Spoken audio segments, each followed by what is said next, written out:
saya nak sentuh juga sikit berkenaan dengan Gunung Jerai ni. Ya. Apa yang kita nak agama kita jadi sebenarnya? Bagaimana kita nak beragama sebagai umat Islam di tanah Melayu ni? What is the meaning of our religiosity? Sesiapa saja yang mendakwa perkara-perkara yang pelik-pelik, perkara-perkara gaib yang hanya boleh datang daripada wahyu. Orang yang mendakwa tempat sekian-sekian ini muqaddas, muqaddas ni apa? A sacred place. Doa dekat situ mustajab. Mustajab. Ini adalah dakwaan yang hanya boleh datang daripada seorang Nabi. Awak mungkin boleh kata, Ustaz, saya setiap kali doa dekat spot ni, Ustaz. Mustajab doa saya, Ustaz. Yelah sebab kat situ kau solat. That's the only place maybe you are praying, you doa. You boleh kata, oh muqaddas tempat ni, Ustaz. Ustaz, orang lain doa kat situ tertunai, muqaddas. Awak tahu tak? Orang-orang bukan Islam yang menyembah berhala dan sebagainya, bila mereka pergi ke temple-temple mereka, they say exactly the same thing. Saya berdoa di makam sekian-sekian, kubur sekian-sekian, patung sekian-sekian. Dia lebih jadi, dapat nombor ekor. Dapat ramalan tentang masa depan saya. So nak kata apa? Tempat tu muqaddas? Mahadha. Mustajab doa dan sebagainya. Lepas tu mula buat kisah-kisah mitos berkenaan dengan Syekh Abdullah Kumairi. Makanan tu hidup balik, keluar, tukar jadi babi, tukar jadi ini. Sebab didakwa bahawa ada orang cuba nak memerangkap Syekh Abdullah Kumairi pada waktu itu, beri dia makan daging babi. Maka antara karamah dia nak makan daging tu jadi babi dan berjalan. Abdullah Kumairi ni didakwa sebagai anak murid Syekh Abdul Qadir Jilani yang membawa Islam ke Malaysia ni. Didakwa bahawa dia sampai ke Gunung Jerai lah. Itu betul ataupun tidak, tak ada masalah kalau kita nak percaya. Tapi bila dah bawa kisah-kisah mitos seperti ini, agama Islam jadi agama apa?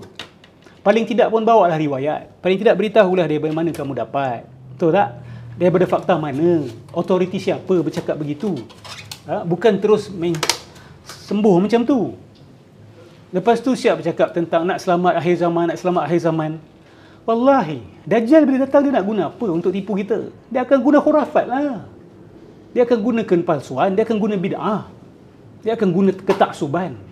Dan kalau itu yang kita ajarkan kepada umat, tak payah cakap pasal selamat daripada Dajjal.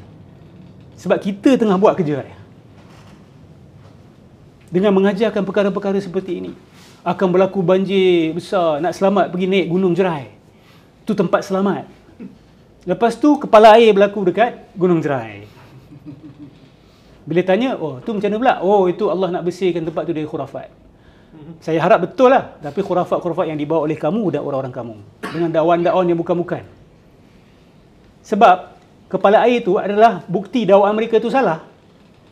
You kata selamat kan? Cuba bayangkan kalau murid-murid you pergi naik dan diorang kena kepala air tu. What kind of religion has this become? Orang yang sama juga mendakwa siapa ambil vaksin 2 tahun akan mati. Orang yang sama juga mendakwa Nabi Adam turun di Gunung Jerai. Sayyidina Osman pernah sampai ke Kedah. Saya tak kata mustahil. Tapi nak dakwa, bawa dalil, bawa hujah, bawa fakta daripada mana awak dapat. Kalau tidak, masyarakat akan menganggap wali boleh cakap suka hati dia. Sebab how you present yourself, orang awam ingat you wali dah. You jangan ingat you tak tahu. You jangan ingat kita tak tahu. You tahu ada orang menganggap you sebagai wali. Tapi still you show that kind of demeanor to the public. Dan masyarakat hanya mengikut sahaja, menganggap bahawa oh dakwah-dakwah ni boleh disebut oleh orang yang kita anggap sebagai wali ataupun ulama tanpa memerlukan sandaran daripada Al-Quran, Sunnah ataupun fakta sejarah. At least bawa lah fakta sejarah. Baru Islam ni jadi agama yang ilmiah. Jadi saya nak pergi Gunung Jerai, nak menenangkan diri, silakan. Tapi bila kamu dah buat dakwaan-dakwaan gaib seperti itu, bahaya. Lepas tu dia dakwa bahawa kubur tak tahu kat mana kubur dia. Saya katakan tak mustahil satu hari nanti akan ada orang yang mendakwa dia tahu lokasi kubur Syekh Abdullah Kumairi. Dan bila itu berlaku, awak boleh tahu apa akan berlaku selepas itu.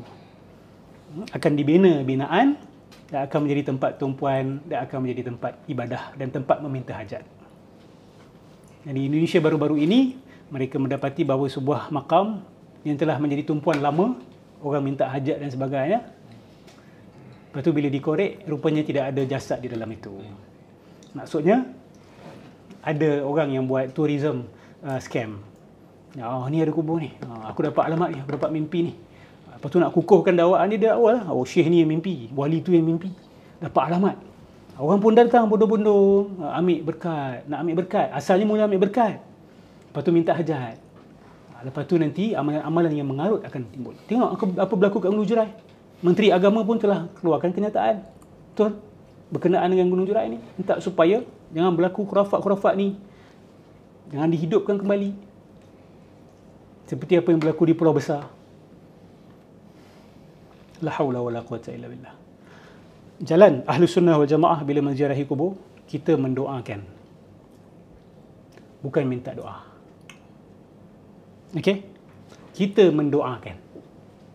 Itu jalan yang Nabi ajar. Nabi SAW ajar kita ziarah kubur, doakan orang dalam kubur.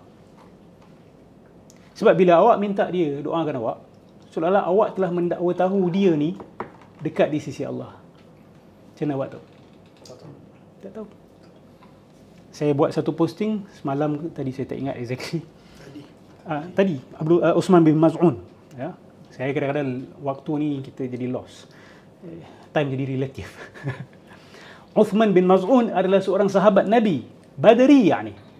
Dia adalah orang yang berjuang dalam perang Badar, yang berhijrah dengan Nabi SAW daripada Mekah pergi ke Madinah.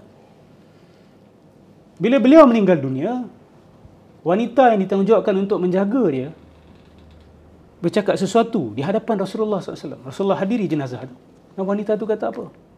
Aku bersaksi untukmu bahawa Allah telah memuliakanmu, wahai Abu Sa'ib. Abu Sa'ib ni merujuk kepada Uthman bin Maz'un. Wanita itu kata apa? Aku bersaksi untukmu bahawa Allah telah memuliakanmu. Nabi dengar. Nabi kata, macam mana kamu tahu? Macam mana kamu tahu? Kamu tahu. Sebab tu bila sidang kalam tanya macam mana tahu? Mana bukti? Kita ikut siapa? Kita ikut siapa? Kalaulah Nabi ada hari ni tanya soalan macam tu dan orang tak tahu dia Nabi, orang akan label dia apa? Wahabi. Nabi Muhammad pun akan dilabel oleh Wahabi oleh orang macam ni. Sebab apa? Minta dalil. Betul tak? Minta bukti. Ini sangka baik aja, apa nak minta dalil kan? Nabi tanya dia, mana kamu tahu? Mayudriki. Terkejut Ummul Ala. Ummul Ala kata apa? Wallahi aku tak tahu. Tapi ya Rasulullah, kalau bukan orang seperti ini dimuliakan Allah, orang seperti mana yang Allah akan muliakan? Apa Nabi jawab? Akui Rasulullah. Aku pun tidak tahu apa yang akan diperbuat untuk ke atas aku. Even I do not know what will become of me. Itu saya quote sebahagian apa yang Nabi SAW kata.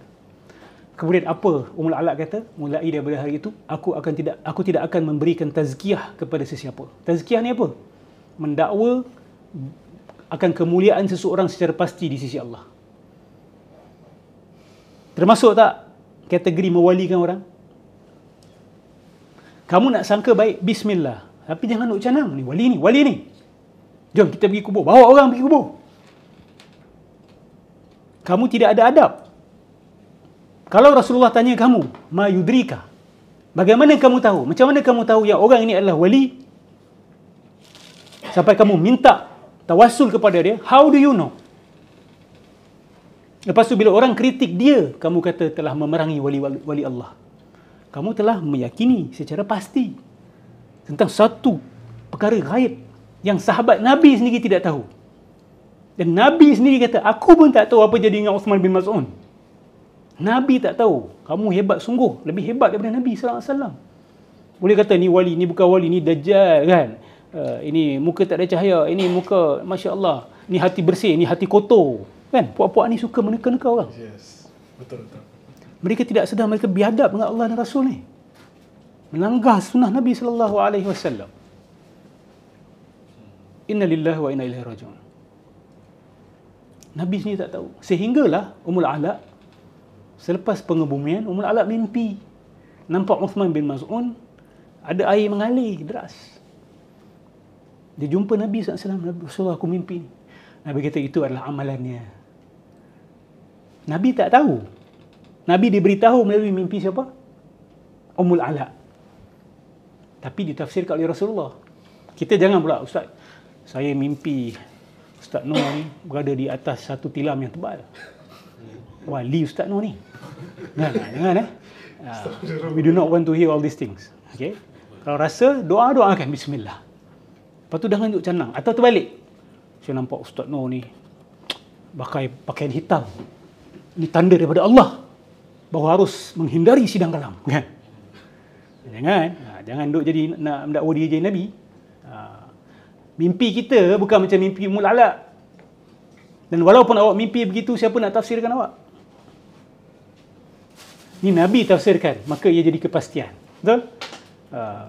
Nabi sendiri tak berani. Kita bukan yang berani. Wali itu wali, ni wali itu wali, ni wali itu wali. La haula wala quwata illa billah al-azim. Berapa ramai orang yang dianggap soleh tetapi hakikat di mata Allah bukan begitu. Betul tak? Dan berapa ramai orang yang dilihat sebagai tidak soleh tetapi di mata Allah Subhanahu wa taala dimulia di akhirat. Kita tak tahu hujung seseorang. Kita minta husnul khatimah untuk saya, untuk sedangkan untuk semua dan mereka yang kami kritik juga. Supaya kita sedar akan kesilapan ini dan buat perubahan secepat mungkin. Berhentilah mendakwa tahu yang ghaib. Lepas tu yang dia duk wali kan ni pula bawa ajaran-ajaran yang bukan-bukan. Bawa ajaran yang sanggah akidah Nabi Muhammad sallallahu alaihi wasallam. Macam mana wali macam tu?